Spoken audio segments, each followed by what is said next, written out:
Good evening, everyone. It was a crucial round in the Air New Zealand NPC today.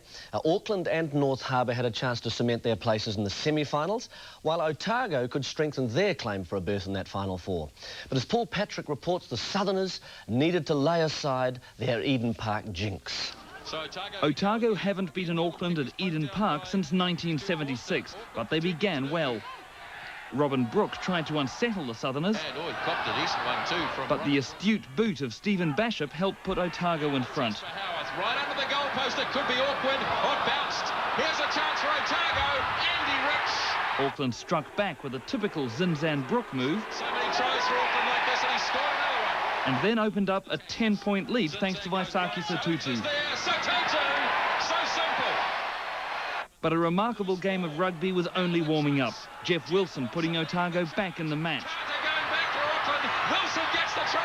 And soon after half-time, Otago levelled the game at 22-all. Abandoning the kicking game used against North Harbour a fortnight ago, Auckland went ahead again. But Otago play the running game better than most.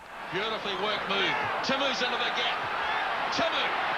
Up for Wilson and Otago. Auckland, though, sealed the points with 2 late tries. In Hamilton, Glenn Osborne gave North Harbour a flying start. And that's a beauty. The Harbour backline was too good for the Mulu men, helping them to an 18-6 half-time lead. Less than a minute after the break, Harbour stretched it to 20 points. Lovely pass.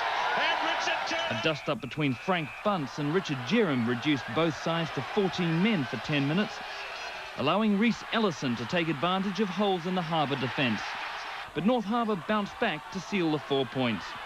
Paul Patrick, One Network News. So, once again, plenty of points. North Harbour and Auckland through to the semi-final berths with their wins today. King Country are deeper in the relegation mire after the loss to Wellington. Hawke's Bay maintained their 100% record in Division 2 as they handed Southland their first defeat. Manawatu, Bay of Plenty and Nelson Bays were the other day's winners. Division 3 now, and Wanganui are still on top after beating West Coast, while Thames Valley and Poverty Bay entered the semi-final fray with key victories. There's one other major rugby game this weekend, and it'll have a hint of deja vu for both teams involved. Counties will be Canterbury's first Ranfurly Shield challengers tomorrow. The match brings back some painful memories for the men from South Auckland. Laurelie Mason reports. A relaxed Counties side at Auckland Airport this morning. But although they're a confident lot, log of wood history hasn't been kind to Counties. 12 years ago, Counties also had the first crack after Canterbury won the Shield, a late Robbie Dean's penalty securing a draw. It's the kind of luck Counties have got used to. In the past 15 years, they've had a series of near misses, including 2 draws and 2 more close encounters against Auckland, which still bring back bad memories for former players. Really not happy. Yeah, we didn't have any happy Shield challenges, and you know, to get so close and to miss out is always a very, very bitter pill to take. But those failed attempts also serve as an inspiration now. A lot of people think that, hey, we're the team that will give a good performance, but we just can't seem to make it. So, you know, obviously that's the motivation again. A win would also be a fitting parting gift for new All Black selector and Counties coach Ross Cooper. This is a way to repay a debt to him because he's given us 3 years of really good service. And with the NPC semi-finals still within reach, Counties' trip south has taken on an extra dimension. Laurelie Mason, One Network News. Across the Tasman tomorrow, it's sudden death for Canberra or Norths in the Winfield Cup. Norths will be hoping to procure the last spot in the final after beating Brisbane. And some minor injury niggles have upset Canberra's preparations this week. They've been training in secret since Tuesday, and it's been difficult to gauge just how they'll be affected. International golfing supremacy has traditionally been decided by the Ryder Cup, a contest restricted to Europe and the United States. Well, these days, the top golfers come from Zimbabwe and Australia. So the President's Cup was set up to appease the rest of the world. But after the first day, the rest of the world might wish they'd stayed at home. Here's Paul Patrick. New Zealand's #1 Frank Nobilo was one of the few successes on the first day for the rest of the world. He has just been a stalwart. He and Robert Allenby scored one of only 2 wins against the American Norman. The rest of the world lacks star power. Only world #1 Nick Price gave them the glamour touch. Perfect. Oh. This ball may go in the hole. It in. It went in. The Americans also lack some big names, but with Mickelson in good form, the United States raced out to a 7.5, 2.5 lead after the first day. Paul Patrick, One Network News. The New South Wales netball side has arrived in New Zealand with some unusual training tactics. The Australians have enlisted the help of boxing and Aussie rules coaches for the big Trans-Tasman series. Jendi Harper has the story.